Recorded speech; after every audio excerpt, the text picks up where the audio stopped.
2024 లేదా 25లో డిగ్రీ లేదా బీటెక్ చదివారా? సాఫ్ట్వేర్ జాబ్ కోసం ఎదురు చూస్తున్నారా? అయితే కోడ్ జ్ఞాన్ 100 డేస్ కోర్సులో చేరండి, జాబ్ సాధించండి. Welcome to Suman TV. నేను మీ సుమన్ టీవీ నాగ్. ఎవరైనా సరే మన పేరు మీద ఒక లోన్ తీసుకున్న తర్వాత ఈఎంఐ రెగ్యులర్గా మన పేరు మీద కట్ అవుతూ వస్తూ ఉంటుంది. సడన్గా ఆ పర్సన్ కనుక లాస్ అయితే ఆ ఈఎంఐ ఎవరి పేరు మీదగా కట్ అవుతూ వస్తూ ఉంటుంది.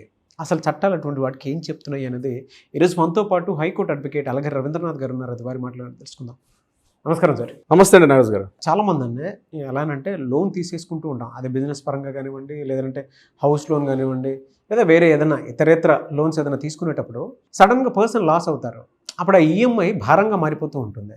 ఆ యాక్సెప్టెన్సీకి చట్టాలు అసలు ఏం చెప్తున్నాయి, ఏ విధంగా ఈఎంఐ పే చేసుకోవాల్సినటువంటి అవసరం ఉంటుంది, అటువంటి వాటికి అసలు చట్టాలు ఏ విధంగా ఉంటాయి? చట్టాల కన్నా ముందు నాగరాజ్ గారు, మనం తీసుకున్న లోన్ ఎటువంటి టైప్ ఆఫ్ లోన్ అంటే సెక్యూర్డ్ లోనా అన్సెక్యూర్డ్ లోనా, నేను కాస్త వివరించే ప్రయత్నం చేస్తాను. ఉదాహరణకి ఒక హౌసింగ్ లోన్ తీసుకున్నారు. జనరల్గా 99% హౌసింగ్ లోన్స్ వచ్చేటప్పుడు దానికి లైఫ్ కవర్ అయితే ఖచ్చితంగా తీసుకుంటారు వాళ్ళు. అంటే లైఫ్ కవర్ అంటే ఏంటంటే ఎట్లా ఉంటుందంటే, ఫర్ ఎగ్జాంపుల్ ఎవరైతే లోన్ తీసుకున్నటువంటి వ్యక్తి ఆ లోన్ కానీ పే చేస్తూ కొద్ది రోజులు అంటే 3 months మినిమం, అక్కడ 10 3 months ఉంటుంది. 3 months తర్వాత ఏదైనా జరగకూడదు జరిగి ఆ పరిస్థితి ఆ వ్యక్తికి జరిగింది అనుకోండి, అప్పుడు ఆ కుటుంబానికి పెద్ద దిక్కుగా ఉన్నటువంటి ఆ వ్యక్తి ఆ కుటుంబ పెద్దను కోల్పోతే ఆ ఈఎంఐస్ ఎవరు పే చేయాలి అన్న విషయం మీద లైఫ్ కవర్గా ఉన్నట్లయితే ఆ ఇంటికి, ఫర్ ఎగ్జాంపుల్ హౌసింగ్ లోన్ తీసుకున్నారు, సెక్యూర్ లోన్ కాబట్టి ఏదైనా జరగకూడదు జరిగినట్లయితే లైఫ్ కవర్ ఉన్న సందర్భంలో రిమైనింగ్ బ్యాలెన్స్ అమౌంట్ ఎట్టి పరిస్థితుల్లో కూడా పే చేయాల్సిన అవసరం ఉండదు. బికాజ్ ఆల్రెడీ లైఫ్ కవర్లో ఉంది కాబట్టి ఆ లోన్ అన్నది. జనరల్గా ఏ బ్యాంక్స్ కూడా దీనికి ఎంటర్టైన్ చేయవు. కొన్ని సందర్భాల్లో లైఫ్ కవర్ లేకుండా చాలామంది ఉంటారు. ఎందుకులే మళ్ళీ అదనంగా పే చేయాలని చెప్పి కొంతమంది ఏంటంటే లైఫ్ కన్నా నేను చాలా హ్యాపీగా ఉన్నాను, ఇప్పుడు నా ఏజ్ 35 years, నేను బాగా హెల్దీగా తిరుగుతున్నాను, జాబ్ చేసుకుంటున్నాను, మార్నింగ్ వేస్తున్నాను, హ్యాపీగా ఉంటున్నాను కదా అని చాలామంది లైఫ్ కవర్కి వెళ్ళడం వల్ల ఎక్స్ట్రా పే చేయాలని ఉద్దేశంతో చేయకుండా కూడా వెళ్తారు. అది ఆప్షనల్. అది ఖచ్చితంగా మన ఇండియాలో ఉన్నటువంటి బ్యాంకింగ్ లోన్ సంబంధించి లైఫ్ కవర్ ఖచ్చితంగా తీసుకోవాలని చెప్పి అక్కడ ఆప్షన్ లేదు. సో మరి దానికి అదనంగా పేమెంట్ ఎందుకని చెప్పి చాలామంది ఏం చేస్తారంటే ఆప్షనల్గా వెళ్ళిపోతారు. అక్కడ మన ఉదాహరణ చూడండి, ఈ ఫ్లైట్లో వెళ్ళేటప్పుడు కూడా మనకి ఎక్కువ మీరు ఎక్స్ట్రా సెక్యూరిటీ తీసుకోమని చెప్పి అడిగేటప్పుడు నాకేమైపోతుందిలే ఈ ఒక్క ట్రిప్కి ఏమైపోతుంది, ఒక చిన్న మనకి ఒక కాన్ఫిడెన్స్ ఉంటే మనకి ఎక్కడో 100 ఫ్లైట్లో ఒక ఫ్లైట్ అవుతుంది కదా, ఏం బహుశా ఆ ఫ్లైట్ మందే కావచ్చేమో అన్నటువంటి భయం ఉండదు. ఆ భయం ఉండేది చాలా తక్కువ మందికి. అక్కడ ఇన్సూరెన్స్ కవర్ చేసుకుని వెళ్ళాం మనం. ఇక్కడ లైఫ్ కవర్ చేసుకోకపోతే అక్కడ ప్రాబ్లమ్స్ ఎలా ఉంటాయి? ఇక్కడ లైఫ్ కవర్ చేసుకోలేదు, ఇంటి పెద్ద సడన్గా చనిపోయారు. ఇక్కడ ఏమవుతుందంటే చేసిన అప్లికెంట్ పక్కన కో అప్లికెంట్ కూడా ఒక పర్సన్ ఉంటారు. సో కో అప్లికెంట్కి అక్కడ నామినీ, కో అప్లికెంట్ 2 ఆప్షన్స్ ఉంటాయి. నామినీ ఉంటుంది, కో అప్లికెంట్ ఉంటాడు. ఇక్కడ ఫర్ ఎగ్జాంపుల్ హస్బెండ్ వైఫ్ ఇద్దరిలో అప్లికెంట్ చనిపోయారు, హస్బెండ్ చనిపోయాడు, వైఫ్ కో అప్లికెంట్గా ఉంది, వైఫ్ కూడా జాబ్ చేస్తుంది. అటువంటి సందర్భాల్లో కో అప్లికెంట్ టోటల్గా అమౌంట్ పే చేయాల్సిన పరిస్థితి వస్తుంది. పే చేయాల్సిందే, ఎస్కేప్ అయ్యే అవకాశం లేదు. నెంబర్ 2, ఒకవేళ కో అప్లికెంట్ కూడా లేదు, ఆ కో అప్లికెంట్ లేకుండా కేవలం అప్లికెంట్ మాత్రమే ఉన్నారు, అప్లికెంట్ చనిపోయారు, ఏం చేయాలి? అయితే ఇక్కడ బ్యాంక్ మాత్రం లైఫ్ కవర్ లేనప్పుడు కూడా రిస్ట్రిక్షన్ చేయదు. కానీ ఆ చనిపోయిన వ్యక్తికి మిగిలిన ఎసెట్స్ కానీ ఒక ప్రాపర్టీ ఎసెట్స్ ఏమైనా అనుకోండి, ప్రాపర్టీ ఎసెట్స్ని ఏ రకంగా అయితే పిల్లలకి అంటే వారసులు అంటే కొడుకులు కానీ కూతుర్లు ఎట్లా అయితే వారసులు పంచుకుంటూ వెళ్తారో, కేవలం ఆస్తులు మాత్రమే కాదు అప్పులు కూడా పంచుకోవాల్సిన పరిస్థితి ఉంటుంది. బ్యాంక్ అక్కడ కూడా ఇంటర్ఫేర్ అవుతుంది. ఎందుకంటే మీరు ప్రాపర్టీస్ ఎలా షేర్ చేసుకున్నారో ఖచ్చితంగా బ్యాంక్ కట్టాల్సినట్టు ఎంతైతే అమౌంట్ ఉందో ఆ అమౌంట్ కూడా పే చేయమని చెప్పి కింద ఉన్న లీగల్ హెడ్స్ కూడా నోటీసులు పంపించే అవకాశం కూడా ఉంటుంది. అటువంటి సందర్భాల్లో ఇది మనకి ఇండియన్ కాంట్రాక్ట్ యాక్ట్ 1872 ప్రకారం ఖచ్చితంగా సెక్షన్ 6, 7, 8 ఈ యొక్క క్లాజెస్ ప్రకారం తప్పనిసరిగా ఆ బ్యాలెన్స్ అమౌంట్ ఏదైతే ఉందో ఈఎంఐస్, నెక్స్ట్ ఈఎంఐస్ ఏవైతే ఉన్నాయో ఖచ్చితంగా వాళ్ళు పే చేయాల్సి వస్తుంది. ఇది సెక్యూర్డ్ లోన్ సంబంధించి. అన్సెక్యూర్డ్ లోన్స్ ఉన్నాయి అంటే క్రెడిట్ కార్డ్స్ కానీ లేదా పర్సనల్ లోన్ కానీ ఇట్లాంటివి ఉన్నాయనుకోండి, వాటి సంబంధించి ఎలా ఉంటుంది? ఇక్కడ మాత్రం ఈ అన్సెక్యూర్డ్ లోన్స్ అంటే అక్కడ బ్యాంక్ దగ్గర పెట్టుకోవడానికి లేదా బ్యాంక్ హోల్డ్ చేయడానికి, బ్యాంకులు తనగా పెట్టుకోవడానికి ఉండదు. కాబట్టి బ్యాంక్ పేమెంట్ ఇచ్చేశారు, అనుకోని విధంగా సన్నగా ఆలస్యంగా ఆ పర్సన్ డిసప్పేర్ అయిపోయాడు, కనిపించకుండా పోయాడు. అంటే కనిపించకుండా పోవడం అంటే చనిపోయాడు అనుకుందాం కాసేపు. అటువంటి సందర్భాల్లో అన్సెక్యూర్డ్ లోన్స్ ఎలా రికవరీ చేస్తారంటే తప్పనిసరిగా ఆ కింద ఉన్నటువంటి లీగల్ హెడ్స్కి అయితే అది ఈజీగా ఫార్వర్డ్ చేస్తుంది. లీగల్ హెడ్స్ ఖచ్చితంగా పే చేయాల్సిన పరిస్థితి అయితే వస్తుంది. అయితే బ్యాంకుకి మనం రిక్విజిషన్ పెట్టుకోవడం వల్ల బ్యాంక్ ఆ యొక్క ఏదైతే ఈఎంఐస్ ఉన్నాయో ఆ ఈఎంఐస్ని రీషెడ్యూల్ చేసే రైట్ బ్యాంక్ అనుకుంటుంది.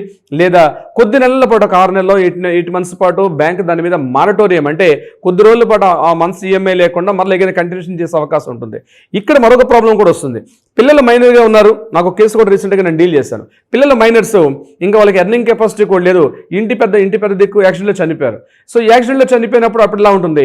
సో అందుకనే లోన్ తీసుకునేటప్పుడు లైఫ్ కవర్ ప్రొటెక్షన్లో ఉండేటప్పుడు మాత్రం ఎటువంటి ఇబ్బంది లేకుండా ఇటువంటి ఇల్నెస్ కానీ అంటే severe chronic diseases, chronic illnesses, అన్ఎక్స్పెక్టెడ్గా యాక్సిడెంట్స్ అంటే అన్ఎక్స్పెక్టెడ్ అంటే యాక్సిడెంట్, సో యాక్సిడెంట్లో చనిపోవడం, ఇట్లాంటి సిచ్యువేషన్స్ వచ్చేటప్పుడు ఖచ్చితంగా బ్యాలెన్స్ ఈఎంఐస్ మాత్రం మిగిలిన ఉన్నటువంటి ఫ్యామిలీ మెంబర్స్ మీద కానీ వైఫ్ కావచ్చు, పిల్లలు కావచ్చు, వాళ్ళ మీద బర్డెన్ పడే అవకాశం ఎట్టి పరిస్థితిలో ఉండదు.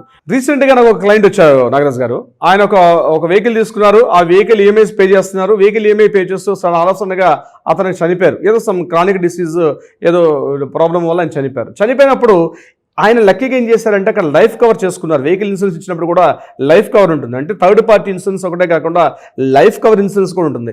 ఒకవేళ లైఫ్ కవర్ ఇన్సూరెన్స్ తీసుకుంటే ఆ వెహికల్ యాస్టిస్గా ఫ్యామిలీ మెంబర్స్కి హ్యాండ్ ఓవర్ చేసేస్తారు. రిమైనింగ్ బ్యాలెన్స్ అమౌంట్ 80% కూడా కట్టాల్సిన అవసరం ఉండదు. అట్లా కాకుండా లైఫ్ కవర్ తీసుకోకుండా మాత్రం చనిపోతే మాత్రం బ్యాలెన్స్ అమౌంట్స్ తప్పనిసరిగా కట్టాల్సిందే. లేకపోతే ఎన్పిఏ అవుతారు, లేకపోతే వెహికల్ సీజ్ చేసి బ్యాంక్ మరలా దాన్ని ఆక్షన్లో పెట్టుకునే అవకాశం కూడా ఉంటుంది. సో ఇక్కడ ఇంపార్టెంట్ ఏంటంటే ఏ టైప్ ఆఫ్ లోన్స్ అవి, సెక్యూర్డ్ లోన్స్, అన్సెక్యూర్డ్ లోన్స్, అంటే ఒక్కొక్క సెగ్మెంట్కి ఒక్కొక్క ఆప్షన్ కూడా ఉంటుంది. ఏదేమైనప్పుడు కూడా ఒకసారి బ్యాంక్ నుంచి లోన్ తీసుకున్న తర్వాత రిమైనింగ్ బ్యాలెన్స్ అమౌంట్స్ మాత్రం పే చేయడానికి అవకాశాలు బ్యాంకర్స్ అంత తొందరగా ఉండరు. కొన్ని సందర్భాల్లో క్రానిక్ డిసీజ్ చనిపోయినప్పటికి కూడా అంటే న్యాచురల్ డెత్ మీద తీసుకున్నామా, లేకపోతే ఏ టైప్ ఆఫ్ లైఫ్ కవర్ తీసుకున్నాం కూడా ఇంపార్టెంట్. సో అవేర్నెస్ ఇస్ చాలా ఇంపార్టెంట్ నాగరాజ్ గారు. ఏమి అవేర్నెస్ లేదు, లోన్ ఇచ్చారు కదా తీసేసుకున్నామంటే మాత్రం తప్పనిసరిగా మన ఫ్యామిలీ మెంబర్స్ మీద ఆ బ్యాలెన్స్ అమౌంట్స్ కట్టే అవకాశం మాత్రం తప్పనిసరిగా ఉంటుంది నాగరాజ్ గారు. వెరీ గుడ్ ఇన్ఫర్మేషన్ అండి. ఇప్పటి వరకు చాలా మందికి దీని మీద రకరకాల అభిప్రాయాలు ఉన్నాయి. దాంతోపాటు అసలు తర్వాత ఏముంటుందో అనేటువంటి దానికి కూడా ఐడియా లేదు. అవును సార్, చట్టాలు ఏ విధంగా ఉన్నాయి అని అంటే really great. Thank you so much for the information. అయితే కొంతమంది దీనికి సంబంధించినటువంటి వాటిల్లోనే ఇప్పటికీ కొంత సమస్యగా ఫేస్ చేస్తున్నటువంటి వాళ్ళు ఉన్నారు. మిమ్మల్ని అప్రోచ్ అవుదాం అనుకున్నటువంటి వాళ్ళు, చట్టబద్ధంగా కొంచెం ముందుకు వెళ్ళి క్లియర్ చేసుకోవాలి అనుకున్నటువంటి వాళ్ళు ఉన్నారు. వాళ్ళు మిమ్మల్ని అప్రోచ్ అవ్వాలంటే ప్రాసెస్ ఏంటి? ఇటువంటి సమస్యలతో కాస్త అంటే లీగల్గా ఏం చేయాలో అర్థం కాదు. బ్యాంకర్ ప్రెషర్ పెడుతున్నారు, పేమెంట్ కట్టాల్సిందే. ఇంటి చనిపోయినా, మీరు తిన్నా తినకపోయినా, మీరు కట్టుబడులతో ఉన్నారా అనవసరం వాళ్ళకి, బ్యాంక్ ఈఎంఐస్ కట్టాల్సిందని ఫోర్స్ చేస్తున్నారు, ప్రెషర్ చేస్తుంటే మాత్రం అటువంటి సమస్యలు ఉంటే తప్పనిసరిగా కింద స్కూల్స్ మనల్ని కాంటాక్ట్ చేయండి. లీగల్గా మనం ఎటువంటి రెమెడీ చేయొచ్చు, వాళ్ళకి ఎటువంటి హెల్ప్ చేయొచ్చు, ఏ రకంగా అంటే ఒక అడ్వైజ్ ఇవ్వచ్చు, లేకపోతే కోర్టులో ఏ రకంగా దాన్ని మ్యాటర్ని తీసుకోవడం, లేకపోతే రీషెడ్యూల్ చేయడం, ఇటువంటి ఈ లీగల్ ఫార్మాట్స్ అన్ని కూడా తప్పనిసరిగా మనం అడ్వైజ్ చేద్దాం నాగరాజ్ గారు. ఖచ్చితంగా కింద స్కూల్ అవుతుంది మనం కాంటాక్ట్ చేయగలిగితే వాటికి మనం ఒక కరెక్ట్ సరైన విధంగా ఒక పరిష్కారం చూపించే దిశగా ప్రయత్నం చేద్దామండి. డెఫినెట్గా థ్యాంక్ యూ సో మచ్ అలాగే రవీంద్రనాథ్ గారు. Thank you so much Nagaraj గారు. చూసారు కదండి వీడియో. ఈ వీడియోపై మీ అభిప్రాయం కమెంట్ బాక్స్లో పోస్ట్ చేయండి. ముఖ్యంగా మీరు కనుక ఏ సమస్య ఉన్నా సరే, సివిల్ అయినా సరే, లేదు అని అంటే క్రిమినల్కి సంబంధించిందైనా సరే, లేదు ఇళ్లలోనే మనం 498 ఎక్కువగా చూస్తూ ఉంటాము, లేదు బయట మీకు తెలియకుండానే మీ మీద కొన్ని కేసులు పెట్టి మిమ్మల్ని నానా రకాల ఇబ్బంది పెడుతున్నటువంటి వాళ్ళు చాలామంది ఉంటారు.